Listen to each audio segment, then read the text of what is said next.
All right.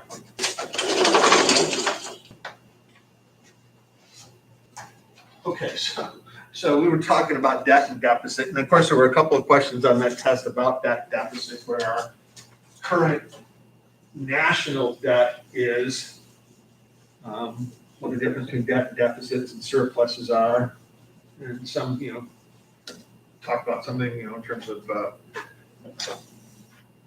likelihood that Social Security will be there for you. Tomorrow night, we have the first of the presidential debates. I assume it's going to go off. I don't know why it wouldn't, other than if something happens and someone has to cancel. But I don't think that's going to happen. But we'll see. Crazy times. So I hopefully you tune in and to kind of see President Trump's a known quantity. We've been watching him for the last 4 years.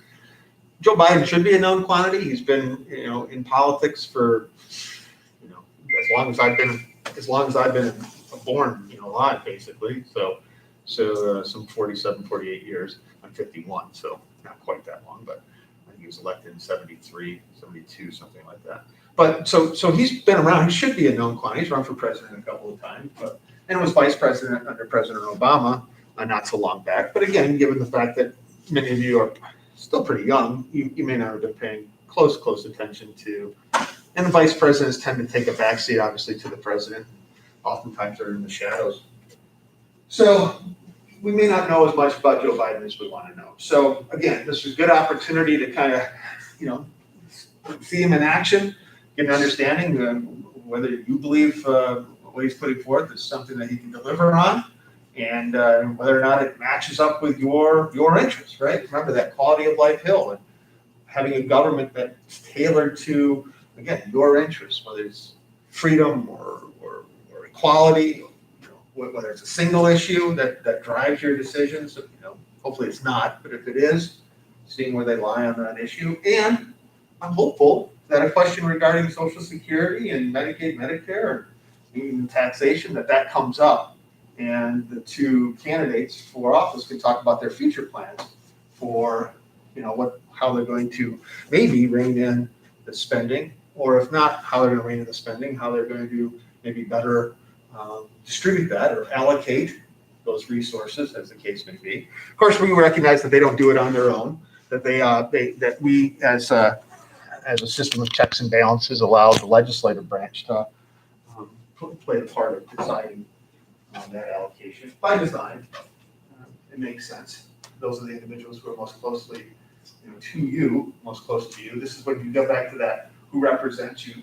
I think an understanding that we talk about districts. We choose people from these districts because we want them to understand where your interests lie, right? Somebody from the 3rd congressional district, which would represent Calhoun County, that person's from the west side of Michigan, so central west side of Michigan. And so the issues that impact us at the national level here, regarding trade, regarding agriculture, regarding maybe hospitality, those are big issues here and affect a lot of the families here in this area.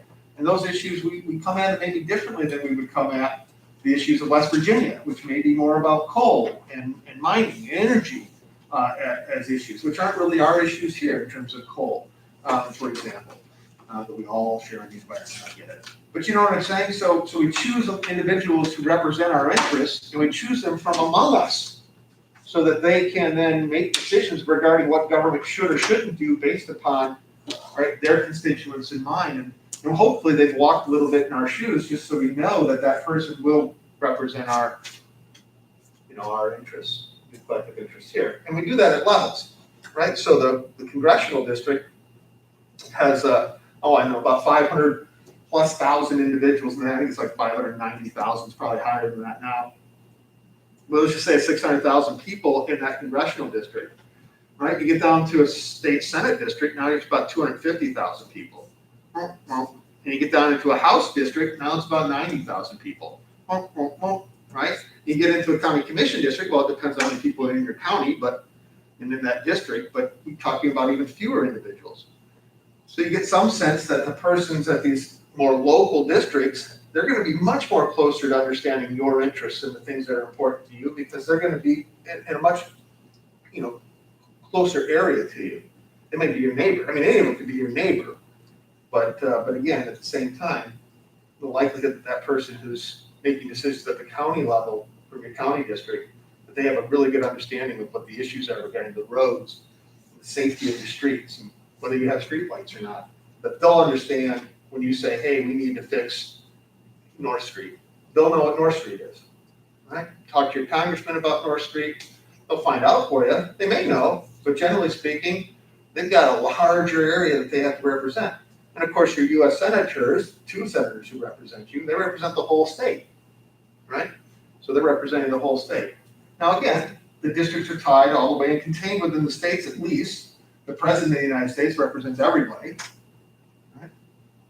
But our elected officials, the legislators, the ones who are making the laws, they represent us at least contained within the state. And that's by design, right? That's by design. Remember, when the Constitution is ratified, it's the states that create the central government. The states are already in existence. So the national government is really created for the states. It's the states that determine that this is to be in our best interest. And again, of course, the states are made up of people. And so when you read the preamble to the Constitution, which was a requirement over the course of the weekend, it was we the people, you got to finish that, we the people of these United States, So we the people of the states, right, in order to form a more perfect union, not that our union is bad, not that it's screwed up too greatly in the Articles of Confederation, but to make a more perfect union, more perfect, right, do propose this contract. Right, for everything else that it says, it's basically saying do propose this contract. And the mission, it's almost a mission statement. So it's identifying the things that are of importance, of need, right? So you got domestic tranquility. Right, we got Shays' Rebellion going on. So how do we ensure domestic tranquility, right? So, and then prosperity, right? We have the issues of taxation and trade that are still being hashed out as we try to find our footing in the world order after the American Revolution. So it's a bit of a mission statement, if you want to consider the preamble a mission statement, that then gives us an understanding of what the rest of the Constitution is meant to do. Now, constitutional scholars, judges, justices who've interpreted the Constitution and contract, they don't put much weight behind the preamble to the Constitution. There's nothing there that would be decidedly a law or something that the federal government has to aspire to make sure they do in deference to the contract, right? So you're not guaranteed domestic tranquility or general welfare. That's just the mission of this contract and this relationship with the national government. So that's the preamble. Then Article 1 of the Constitution leads us then into the primary branch, as far as I'm concerned, that's Congress. Congress is you. Congress is me. Congress is you and I. If we take this notion that government gets its power from the consent of the governed, power flows from the consent of the governed. Well, who's the governed? Well, that's all of us, right? We're the governed. And then we, rather than have a direct democracy, we empower some representative of us, some member from our chambers, from us, to then tell government what to do. That's the first branch. So if we can go back to the policy process, build, formulate, adopt, implement, and evaluate. It's both simple in design, close to the scientific method, simple in design, universal. So no matter where in the world an entity calls itself a government or a governing body, it will go through these same 5 steps. Even Kellogg Community College has a governing body, right? It has a board, has a president, has a structure. That board, right, plays the role of the legislature. It identifies issues, comes up with solutions, chooses the best solutions, and then empowers the executive to carry out those solutions. And of course, evaluation, formal evaluation is where the courts come in. We'll talk about that again, and we'll touch on it already, but talk about it later as we get into Article 3. But that evaluation of is there still a problem, we're all a part of that, right? Both from the institution and the individuals, you the students, all have a hand in identifying those issues, and they need to be addressed on the college level. And generally speaking, we keep those requests, complaints, suggestions in-house, because the executive, the president of the college, has really been empowered to address those issues, right? To be nimble rather than to take those issues back to a board. You know, the board is often fairly clunky. It's a lot of formalities to passing policy. But there may be some changes that need to be taken all the way up to the board for them to be, you know, across campuses, all campuses for all students. At any rate, bottom line is, if it calls itself a governing body, it's going to go through these 5 steps. If it's somebody who's making decisions regarding who gets what, even if it's the boss even goes through these 5 steps, right? They're universal. So when we look at the Constitution, you get the preamble, which is kind of our mission statement. Kind of gives us at least some understanding of what this entity that we're creating in the Constitution is supposed to do. That's the preamble. Helps to frame the duties. And then we go about the structure of this process.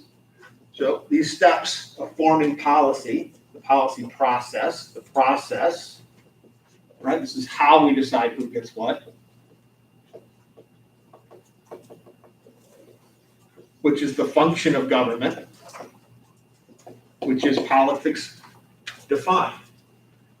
These 3 steps, well, this is it, right? These are the legislative powers.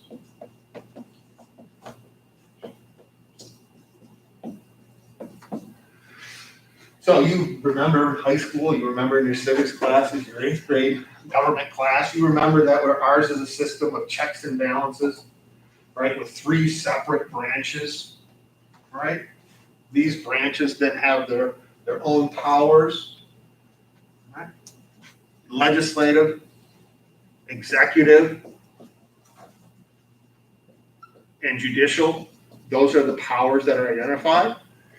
Well, how are they powers? What makes them powers? How are these entities empowered? So the first words of Article 1, right? The legislative power shall be vested in a Congress. So Congress is the entity, the part of government, right, that carries out this part of the policy process. So the powers of Congress, or the legislative powers, these are the legislative powers. The first power of Congress is to formally say, yeah, this is a problem. This is a problem. To formally say this is a problem. Now you and I, we're the ones, right? We're the ones who say, hey, we think this is a problem. No, we think this is a problem. No, we think this is a problem. Right? We're all applying that pressure. But in the end, when it comes to making laws, particularly at the federal level, the national level, the legislator has to say, yeah, you know what, this is a problem, let's work on this. If they don't, then there's no problem. He said, well, yeah, there's a problem. Well, I'm just saying formally, if they don't agree there's a problem, or the problem has a high enough priority within this mission, then it goes nowhere. They ultimately decide, right? These representatives we elect are the ones who decide what gets worked on and what doesn't. Right? And this is what campaigns are. We're in the middle of being told what these elected officials think are their priorities, or how they'll address your concerns. Right? I'm a listener. Hey, when you come, I'm a listener because I'm a fighter for the district. That doesn't tell me what you're going to do. It tells me how you're going to do it. Or at least is trying to instill within me some confidence that if I choose you to represent me, you're gonna work on the problems that I see are problems. Right?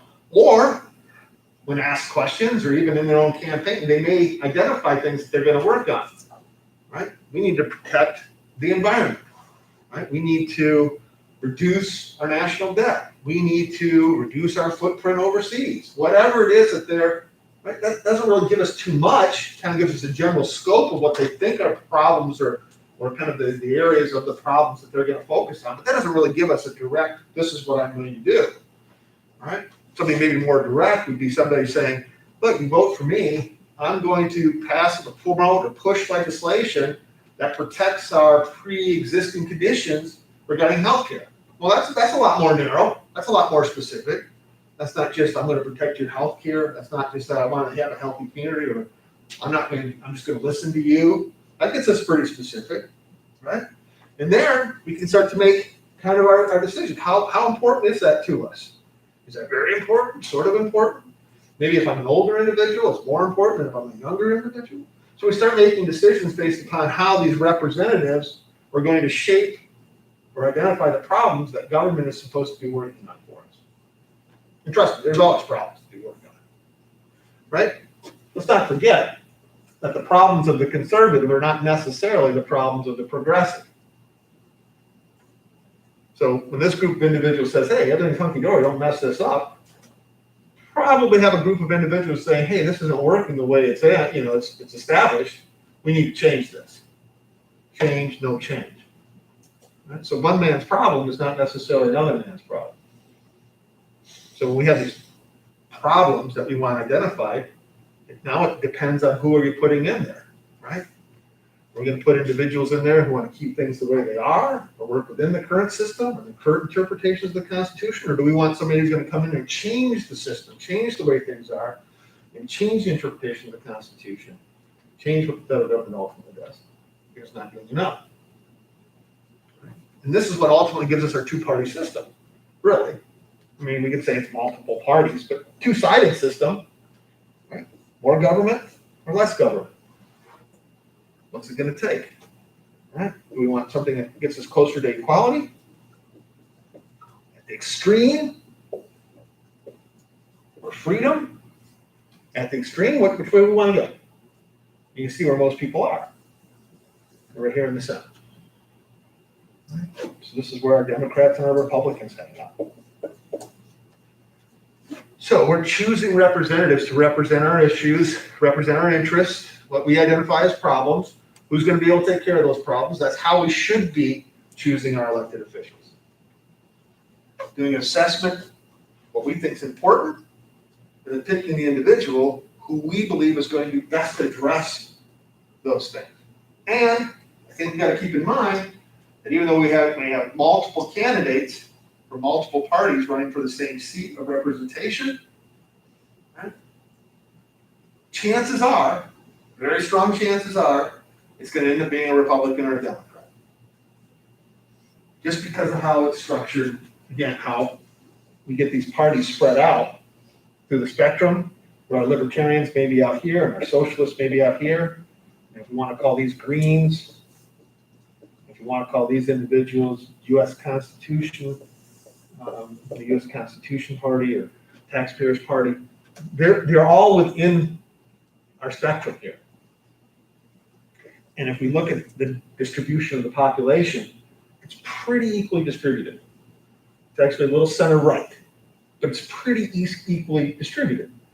So if we take off a big chunk of the voters here, and that chunk goes to a third party, these are individuals from the right who, all things being equal, more likely would have voted for the Republican candidate versus the Democrat candidate, all things being equal. Generally speaking, freedom versus equality, right? All things being equal, generally speaking, these individuals more than likely would have voted for the candidate on their side, then crossed all the way over and voted for the other individual. Now, there are some issues that create strange bedfellows, so to speak.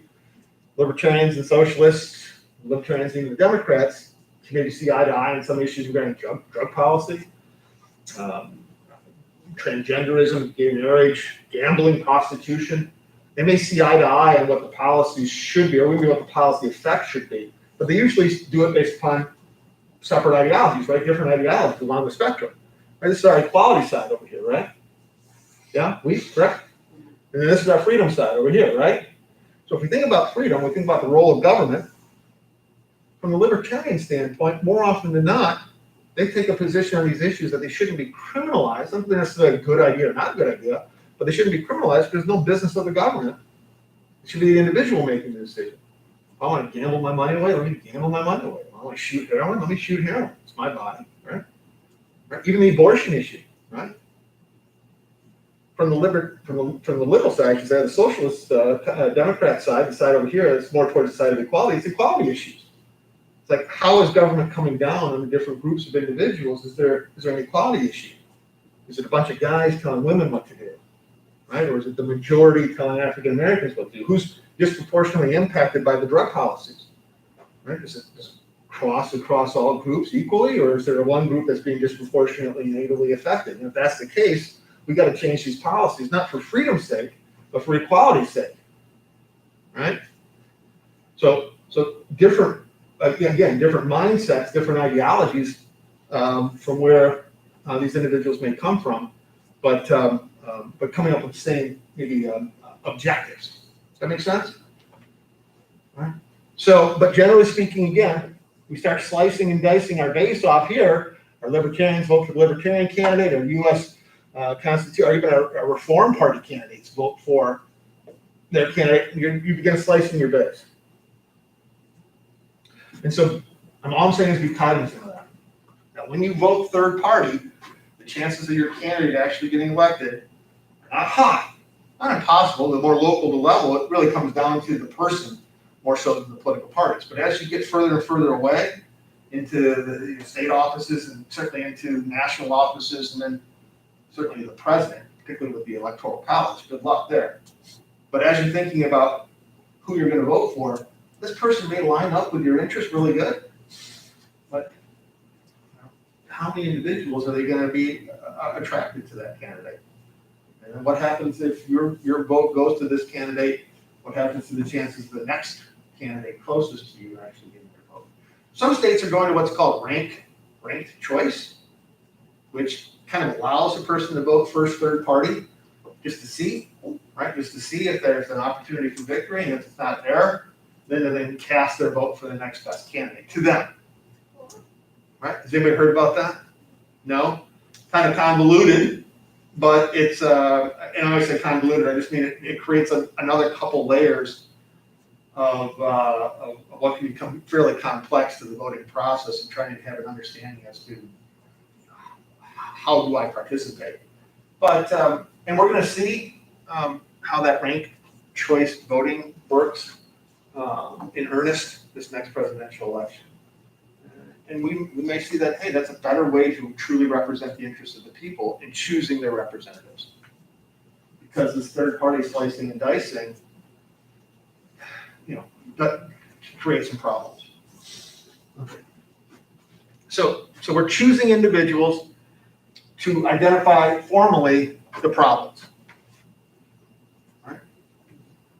The next step then, after the problem is agreed to, right, after the legislature says, all right, this is a problem, I'm going to work on it, is then to make the problem precise and to begin coming up with solutions. Truly get an understanding of the problem, and then to come up with solutions. And so this is really brainstorming here.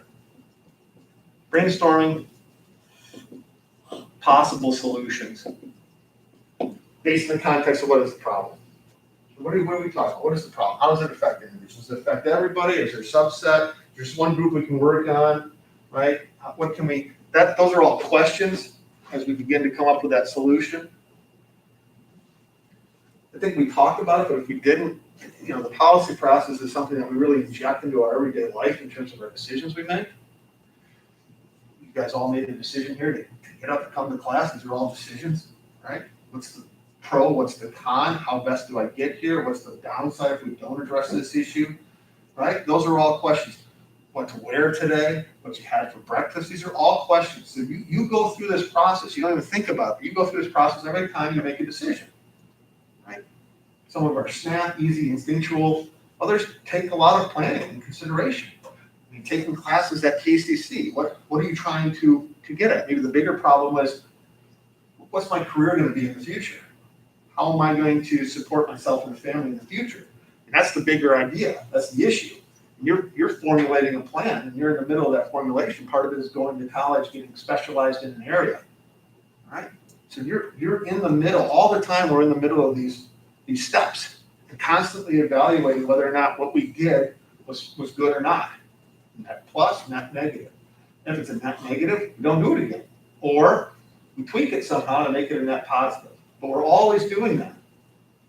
And your government is no different than that, or at least by design it's no different than that. Right? It's this entity that's making decisions about problems that need to be addressed, and then constantly interpreting the effectiveness of those decisions to identify whether or not we need more solutions, new solutions, or if the conditions have changed that have created new problems. That's what's going on. Where's your place in this process? Well, first and foremost, it's right here. It's in the choosing of the people who represent you. That's your first step in the process. That's your first empowerment, if you will, in the process. And I think hopefully gave you some bit of a recipe as to what to think about as we begin to choose the individuals who represent us. How are their decisions going to affect me? How are their decisions going to affect my decisions? I'm in the middle of going to college right now. I want to come out with a job. How do the decisions of the individuals that we're putting in office today, how do they affect the decisions that I'm trying to deal with myself? Right? So trying to know where those candidates are. And here's another thing. Hopefully, knock on wood, you're not going to be in college forever, right? Right? Hopefully you're not going to be in college forever. Right? I have been. It's my job. Hopefully you're going to get through whatever you're trying to do, and you're going to go on and be successful in whatever it is that you're attempting to do, right?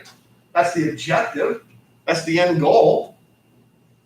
Well, your situation is going to change. You're not going to be a college student 10 years from now, hopefully 3 years from now, right? But 10 years from now, Dr. Bailey, right? But whatever it is that you ultimately choose to do, hopefully you're able to move on. When that happens, your interests are going to change. How many of you have families right now? Married, have kids? Married kids? I'm married, just kidding. Not married kids? Well, that's right. You have a family, right? Your interests regarding your child are a lot different than the majority of individuals who don't have any children, right? And if you all choose to go that route, once you have children of your own, or have that home mortgage, or have that summer home that you wanted, the decisions that you make that are shaped back to your life are going to change. They should change. Right? Things like going to college and getting a degree should change your ability to move up the quality of life hill. Rational, right? We want to move up, or at least not slip down, right? So if the decision you're making regarding college, from all the information that we know, that we pitch to you, and that you are much better off with a college degree than not a college degree. Why? Because it opens up those doors, and it makes it easier for you to move up the quality of life hill. So once you finish college, you should be in a different position. You shouldn't be worse off. Gotta hope not, right? You're wasting a lot of time here. If you're worse off, you get a degree, it's like, you're not quite employable anymore. Well, wait a second. I know political science. Oh, good. Right? So the objective ultimately is to put yourself in a better position so you can continue to work up that quality of life health. Under the current system, that includes college. Under the current system, that includes figuring out how to pay for college. We could change that, right? We could make college, quote unquote, free. Never free. Somebody's getting paid. Hopefully it's me, right? And somebody's going to get paid. But when we talk about free to the user, free to the individual, well, the taxpayer's got to take care of that. 26 trillion, what's another couple $1 trillion? But the point is that for your interest, we could change the system and make it easier for you to obtain that goal, to have that better quality of life. So if there's a candidate out there that's pitching that, maybe that's something you ought to take a look into. Or you look at it and think, by the time that becomes policy, I will have already paid for college. I will already be out there in the workforce. I will be a taxpayer, right? I'm gonna be the one who's making it free. Maybe that's not something I wanna do yet. Or when you have kids, you're thinking, I don't know how I'm gonna be able to afford the college for those kids 10 years from now at this exponential growth in inflation and the cost of college. Maybe we do need to change the system because it's my interest to make sure that my kids don't have as difficult a time that I have trying to open these doors that education opens. I don't know what the answer is. These are all things that you should be thinking, right? Know thyself. Oh, Socrates there. Know thyself. Know thyself, and then you can know, again, what my problems are, what I want addressed, and begin to apply those to the individuals. Now, the quick and easy thumbnail cheat sheet, freedom and equality. More government, less government. You trust government, don't you trust government? You want more of it, you want less of it. Will it help you, will it hurt you? Those are big, easy questions, and then that gets us into the R's and D's. Right? Sloppy cheat sheet here. Determine whether you're an R or a D. That doesn't have to line up directly every point on the platform, this is me, or this is me. Just weigh it out. Where are you? Are you an R or a D? And once you decide you're an R or a D, vote R or D. Unless you know something specific about a candidate, unless you know something that, again, that there are very specific things, these specific candidates are going to push for that are very, very important to you, right? Then you can pick and choose the candidates. But if you're not going to take the time to do that, R's and D's. But I'm a libertarian. I get it. Keep in mind what happens with libertarian votes. But I'm a green. I understand. But keep in mind what happens when you vote third party. Just think, again, my advice, sloppy cheat sheet, R's and D's. You're more intelligent than that, right? I would expect that from individuals who haven't had a political science class. You're taking a poli-sci class. You need to start thinking again how the R's and D's are really going to help you or hurt you. And how these candidates, how effective these candidates are. And how do I involve myself in the winnowing down of these candidates? That takes place during the primaries. Right? Most individuals don't involve themselves in the primaries. In fact, well, when we look at election participation, about 60% of the population votes to begin with. You think it'd be higher than that, 60%. You think it'd be higher than that, but that's a pretty good year. 60%, a little higher than 60%, a little lower than 60%, but about 60%. That's a presidential year. So 40% of the eligible voters, you're thinking, where are these people? How are they not interested in who the president is? Don't they have a Twitter feed? Right? How are they not involved? But about 40% just won't vote. Right? And I'm surprised by that every presidential election because I think, wow, this presidential election is so important. The issues are so big. This has got to touch everybody.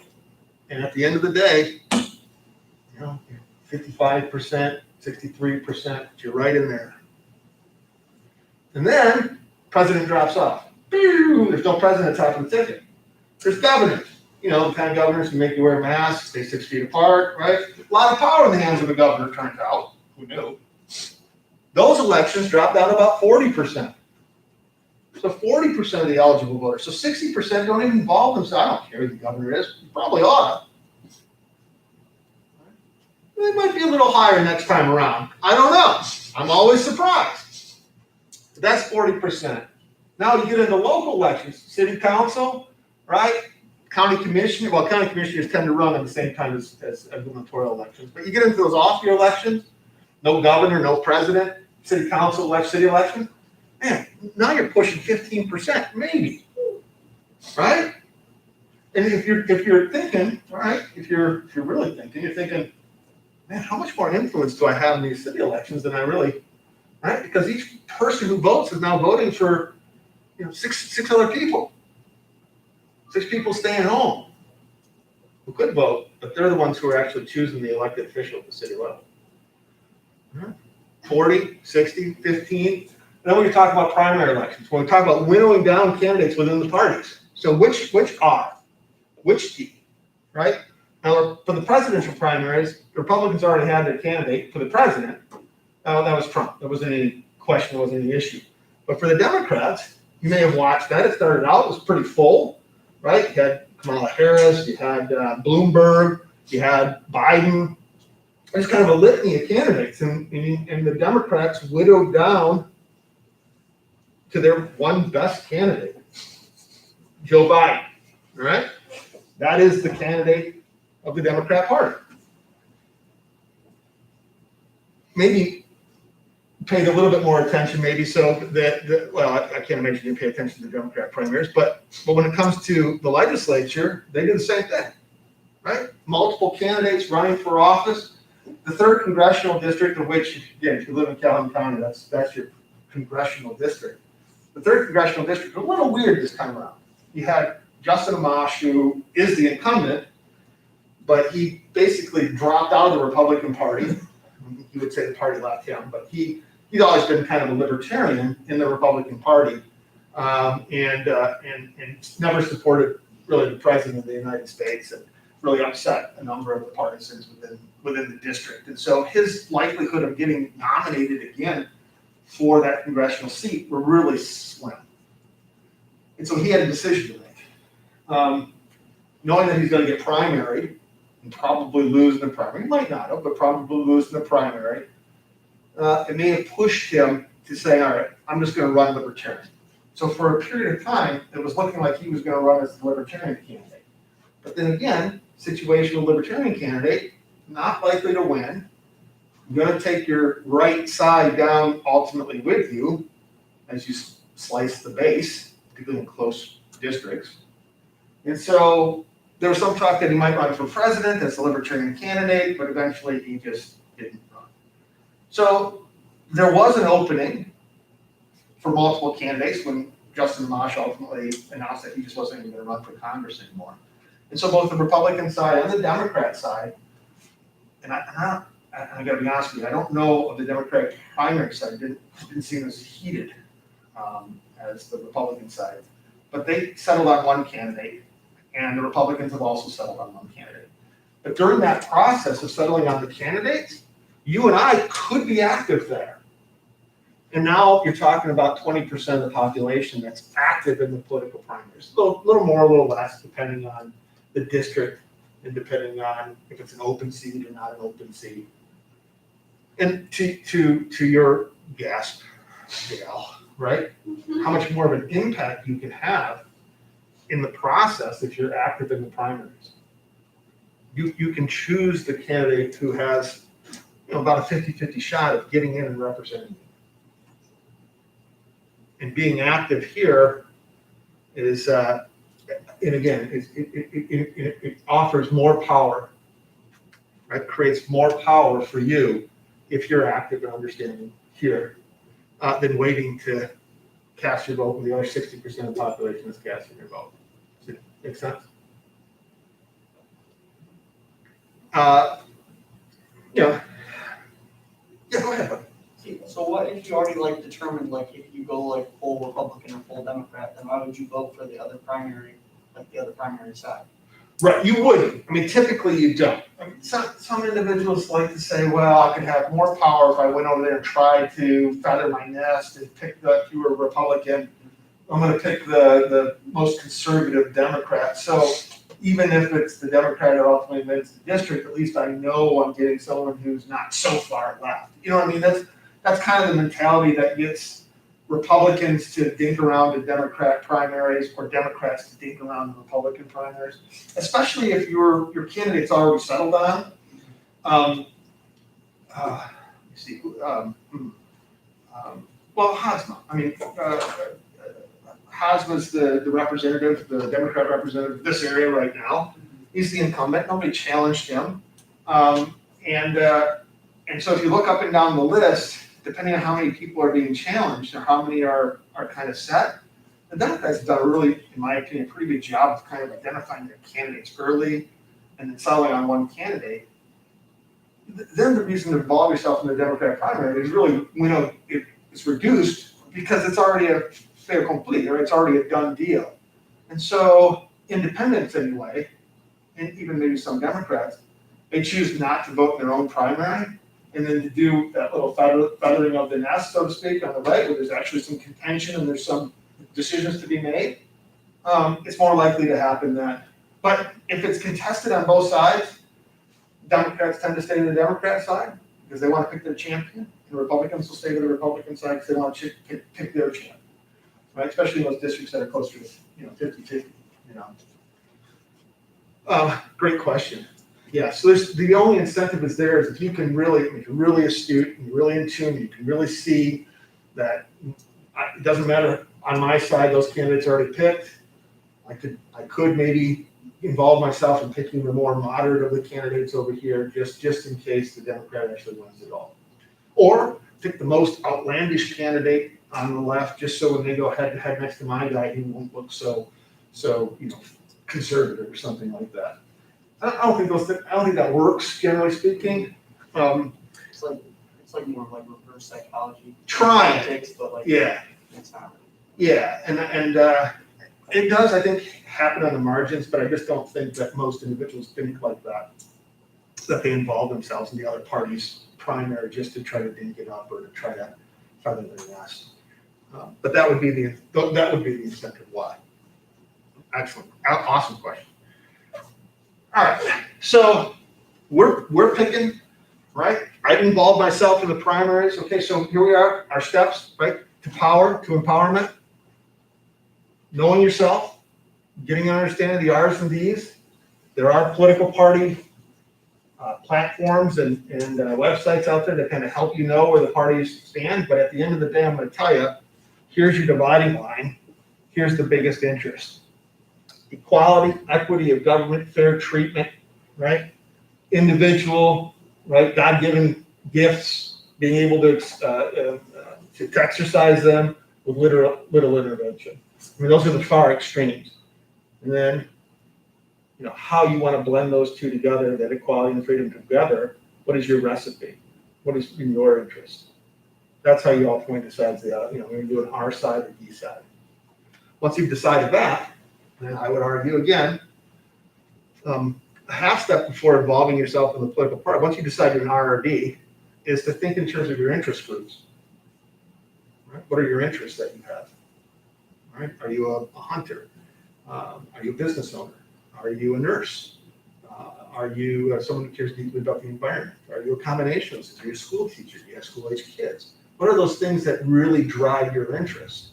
And then recognizing what your interests are, part of this know thyself, you might want to identify those interest groups that can do the heavy lifting for you, versus you constantly applying pressure after the individuals are elected to those individuals to make sure that they follow through on their promises, or maybe identify some problems they didn't identify before, adopt those problems as your own, right? Let your interest groups do that, right? I mean, what's stronger than one voice? Two, right? And what's stronger than two voices?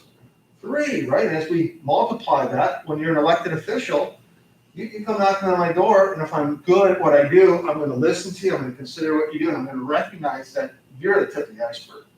If an individual has an issue or a problem, and they come knocking on my door, there's probably 10 people standing behind them who have the same issue or problem. And as the elected official, I should be smart enough to recognize that in my district. Not all elected officials are that smart. So when 15, 20, 30 people come knocking on your door, and they say, this is an issue we want you to take care of, now I can see this is an issue I better take care of, right? And even though 10, 15, 20 people is not, it's just a drop in the bucket of the 90,000 people you represent, right? Your voice is loud enough that you know that I better do something about this, or this group's not going to be satisfied. Not going to be satisfied with me, not going to be satisfied with my service, so I need to do something, but that's the interest groups. And who are those 10, 15, 20 people? They're people like you that have joined the interest group that then speak for that interest. And so, know thyself. Pick a side. Pick your interests. Involve yourself in the interests. The interest groups. So you don't have to necessarily, but the barrier to entry for interest groups is very low. Generally, they want financial support, either for financial support for campaign support, PACs, or financial support to employ the lobbyist or the individual who's always out there barking in the ear of the legislator, shaping, hopefully, their understanding of an issue to the benefit of the members. Right? So they're going to want the dollars. And so there's usually a membership fee, but most interest groups, they allow you to kind of to tie onto to grab onto the shirt tail effect. You can do that by simply adding your name. If they can't get your money, at least they want your name. So they can come back and say, this individual, and this individual, these are members in your district who are part of our organization. And they're counting on you to do this. Having that name is really the power, because that's the vote. Having the dollars is what allows the organization to get the point across. So again, check out those interest groups, those things that, again, that you're a parent, or you're an aspiring nurse, or you're a hunter, or you're a ball player, or whatever it is that you're interested in, you want to make sure government, if it's dinking around there, doesn't screw it up for you, or can make it better for you. And associate yourself with those interest groups. So, interest groups, political parties, being active early in primaries to pick these individuals. There's your power. It's not just voting. That's not just voting. It's having a reason behind your vote, an understanding behind your vote that makes that valuable. And then taking it to the next step once this individual's in office, helping to control and direct that individual. Right? Sitting in the passenger seat, reaching over and grabbing that wheel every once in a while. That then is your power. And if you feel so inclined, I hope many of you do, if not all of you, taking the seat. Why not? Who better to represent you in your district, in your community, than you? You say, but I don't want to do that. That's not my interest. I got other things to do. That's fine. That's why we hire somebody else to do it. Right? But somebody's going to be in that chair. And they're going to be making decisions that are going to affect you. Clearly, I want you in the passenger seat, if not in the driver's seat. Don't want you in the trunk. Okay. So, we elect these individuals with this in mind. They ID the problems. Once those problems are identified, then the legislature actually gets to work. This is the politics. This is the debate. This is where the R's and the D's are put together. And this is where they fight over what are the problems and what are the right solutions. Even if you guys, if I called you my R's and I called you my D's, even if you all agreed on that there's a problem here, trying to figure out what the solution to that problem is, right? Is it more government? Is it less government? Is it more taxes? Is it less? Right? We need to put more. Is it more personal responsibility? Are there penalties? What are those penalties? How do they affect individuals? How are we going to pay for it? Do we worry about paying for it? These then become the questions, even when you agree there's a problem, let alone when you disagree there's a problem, right? And so that's the formulation that's taking place. That's the debate. That's the use of the media, right? To try to gin up the interest groups and the voices of the people back in the district to push your idea. And again, the media is a little biased.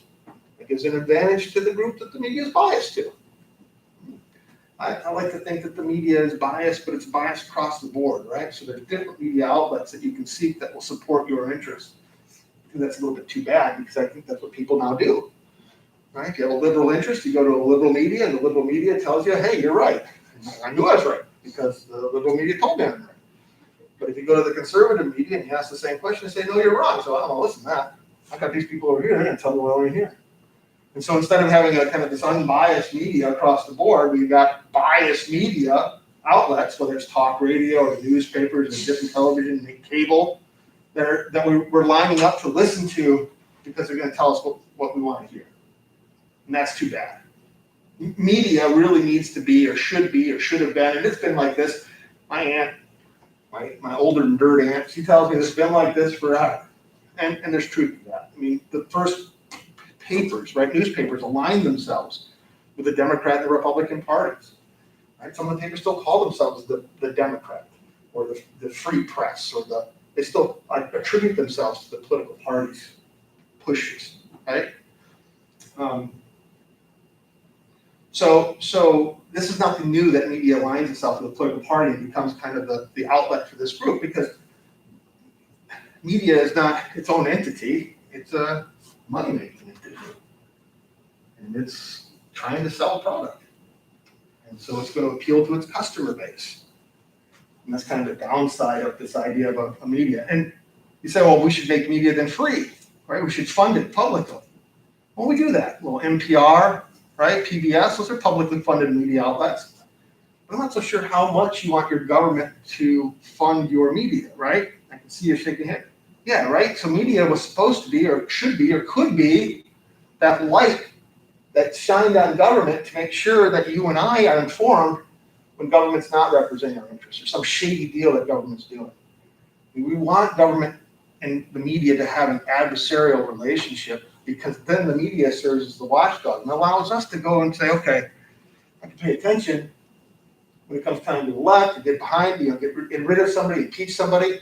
But other than that, I can come over here and do my job and keep working without having to keep my eye on the government, which has their hand in my pocket, which has their hand on my child's shoulder, which has their hand everywhere. I don't have to watch them as closely because I have this professional media that's doing its job, regardless of who's in there, and pointing out where the things that we haven't empowered government to do, or the things outside the Constitution are being done, pointing those things out to us so we can take and snap back to our attention and say, no.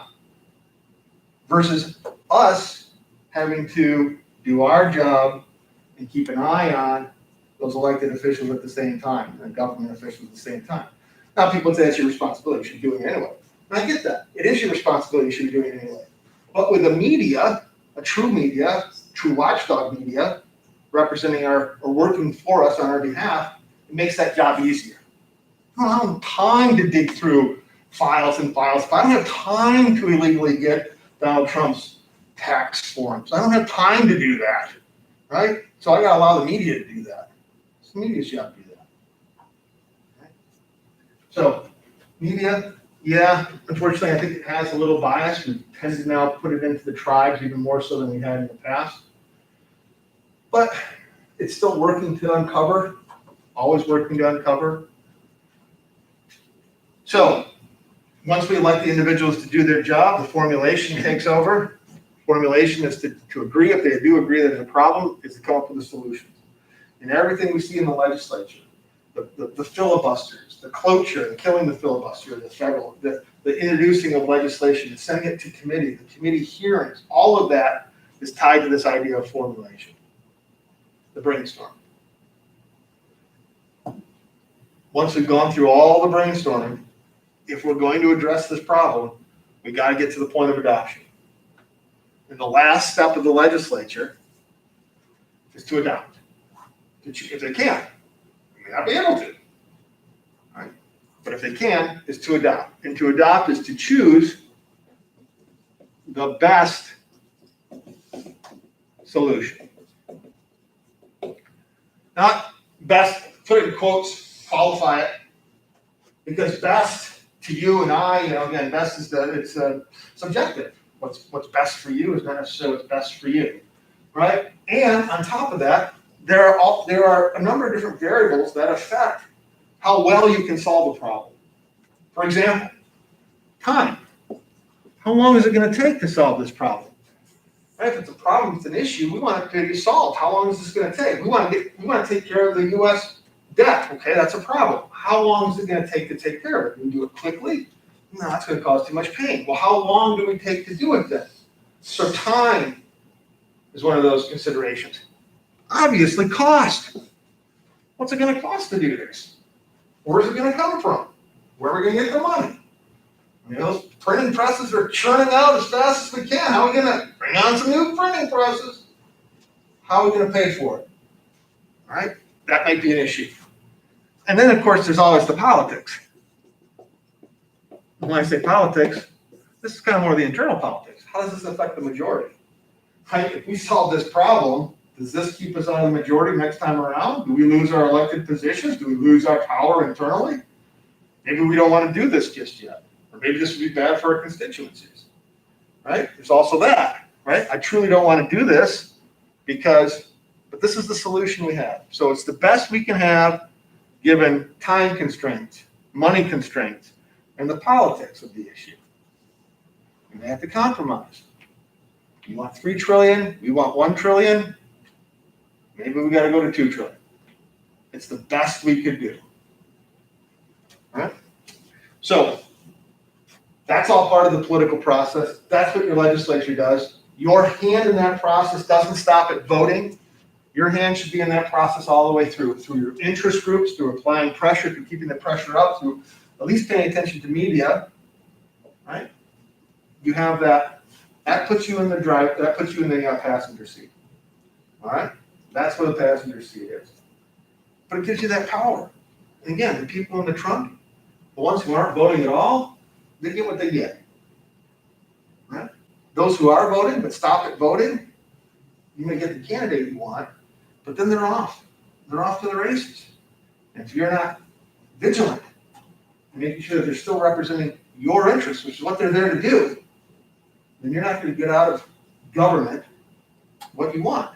Now, again, for one person to be able to shape the decisions of their legislators, one legislator to be able to shape the decisions of government, yeah, it's an uphill battle. But you're in a much better position, hands-on, than you are in Trump. If you want to take on your birthright and control the government that's provided you. That's Article 1. So, Article 1, when you read it, recognize that's the mission of Article 1. That is the responsibility of that first branch of government to structures, and to decide who gets what to allocate. But the states didn't just say, hey, go at it, do whatever you want, wherever you want to do it. The states reined that in. They reined it into those very specific things that are enumerated, in other words, written, because it's a written document, but identified, specifically identified, enumerated in Article 1 as a power that this federal government, national government, is going to be able to do. The states have their own constitutions. And the states either identify what the state could do broadly, or was very narrow on what the state government could do. But that was up to the states. The federal constitution is product of the states, the debate, the discussion, the ratifying agreements. They went through and wrote out what the powers of this federal government were going to be, so what the problems and solutions could be attached to. And it wasn't so broad. In fact, this, and again, this goes back to rational choice and this idea that I have the power and I'm giving it up. Why would I want to just give it away? I wouldn't. You have the ability right now, I don't know if this can be true or not, but you have the ability to stay out all night if you want to stay out all night. That is your ability. All right? You're an adult as far as anybody else is concerned, and nobody tells you what time you have to come home. All right? We'll just say that that's correct. Okay? I come in and I come knocking on your door and I say, hey, I want you to start staying in. I want you to come home at 12. And you're going to say, well, why do I come home at 12? Right? My answer can't be because I told you. You've got the authority and the power. Why would you allow me to? Because you might decide you want to come home at 12 every midnight every night. That may be your decision, but I'm going to hold that decision to myself. I may want to come home at 1. I may want to come home at 12:30. Right? But I'm going to hold that decision myself. I have the power. Why would you give that up?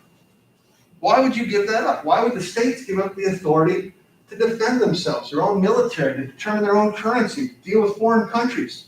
Why would states give that up? All right? I think the natural question is, not only why, and I can tell you, and then you can say, oh, well, that's a good idea or not a good idea. The second thing is, I'm going to give you something for this, for the power to tell me to come home at midnight. What are you going to give me in return? Right? What do I get out of this? And I said, well, here's the thing. It's all about safety. We just want to make sure that you're safe. And to ensure that you come home at midnight, we're going to saddle you up with your own limo driver, your own limo, your own vehicle. You don't have to worry about gas costs, things like that. We'll take you around where you want to go. They're going to make sure that you get back by midnight. But you're going to have your own driver, your own vehicle. They'll take you out. They'll take you clubbing if that's what you want to do. We got that covered. Now the question is that something you'd be interested in doing? And the answer may still be no. But the answer may be yes. Because you're getting something for giving up that power, that authority. And that's when you look at the Constitution, look at it that way. The states are giving up this authority, this sovereignty in these areas. But what are they getting in return? That's the question. Is this better for us? Does this truly provide domestic tranquility and general welfare and prosperity? Does it? If it does, that's not a bad idea. Here's the other thing I want you to think about. I think we talked about this, about selling the car and then you coming back and taking the bike or taking whatever else. You said, yeah, I'll come home at 12 for these things. I expect these things. That doesn't allow me to then come back in and say, oh, hey, by the way, you can only eat pasta on Tuesdays. Well, we didn't negotiate that. Now, where'd that come from? Right? Well, if we're going to drive you around, we got to be able to tell you where we're going to go. And Tuesday pasta is what works out best for us. So I wasn't part of that's the next part of the Constitution and its relationship between the federal government and the states, the national government and the states. It's how far does this Constitution go? How much is it empowered to then determine the things that I can and can't do?